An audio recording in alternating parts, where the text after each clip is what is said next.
Hi, Gary here. Today I want to talk about the confident writer. Now, confidence.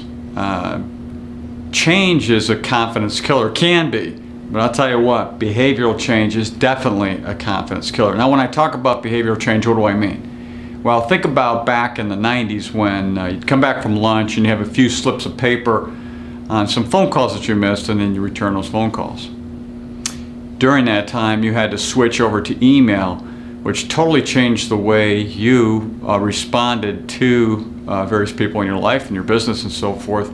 And a whole new system had to be put in place on how you worked with email day in and day out, maybe some of you even 24/7. But there's all sorts of stuff that went along with that whole behavioral change over a period of time. And it makes it difficult. And email's here to stay, and obviously there's many other things. But behavioral changes are things where we have to change substantively from what we currently do to something else. And I want to help you a little bit with this with a little tip and a little story that comes from a book that I read a few years ago. The name of the book is Switch, and it's by Chip and Dan Heath, and it's subtitled something to the effect of How to Change When Change is Hard to Do. Now, I'm going to show you this little diagram will help you remember this whole behavioral change. First, you have your elephant. Now, your elephant is your passion, your motivation. It's a thing that is your heart that makes and allows you to get things done.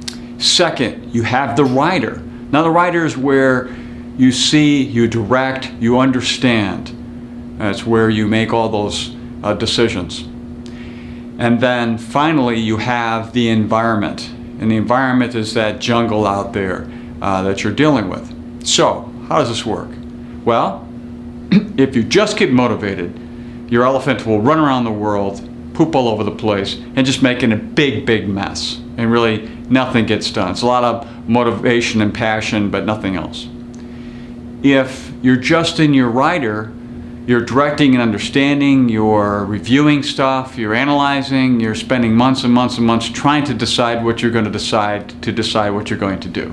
And really, it's a lot of constipation and nothing happens.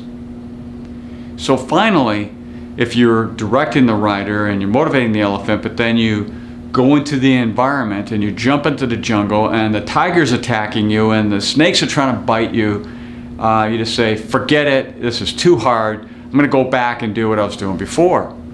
So that doesn't work. So you really need to have a path. You need to have something that helps you move along towards wherever you're doing. So when you put these three elements together, it really comes down to this. You're directing the rider, you're motivating the elephant, and you're shaping the path. Now, we have found that without these three elements in place, when you want to make behavioral change, it can be extremely difficult or never happen, just never takes place. But you really have to have these three elements in place along with championing that change and so forth out there in your organization to make this change take place. And it is about confidence many times. There's a lot of behavioral change going on. Technology is changing everything. The way we do things, the way we operate, the way we process, the way we talk to each other, the way we do everything. And we have found that this little book, if you want to read that book, in fact, we'll send you a free copy if you'd like, just let us know. It's really a great way to have you understand how to do that. So it's something that really helps us deal with behavioral change, and I hope this will help keep your confidence up. It certainly helps us in that area. And so until next time, enjoy.